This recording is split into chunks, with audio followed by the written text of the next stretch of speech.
And even though NVIDIA is clearly the dominant company in AI right now, there is a fear inside the company that there will be a major breakthrough in AI or another industry that isn't reliant on NVIDIA's ecosystem.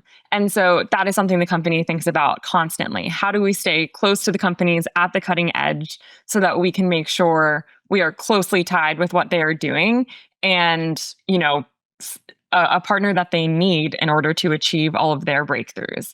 And so that's, I think, why we see some of the NVIDIA investments that we have seen in the past few years. Right. They want to be at the cutting edge and they don't want to miss out on the next big frontier. So it's kind of interesting to think about all the threats, I guess, coming for NVIDIA. We, of course, have the startup chip companies, which I think they're still quite small in the grand scheme of things, right? I mean, the main threats that I think you outlined are, number one, the threat from China.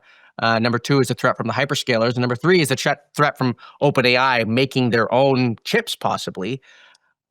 I mean, we don't have time to go through all three. Which of those three do you think are the biggest threat right now?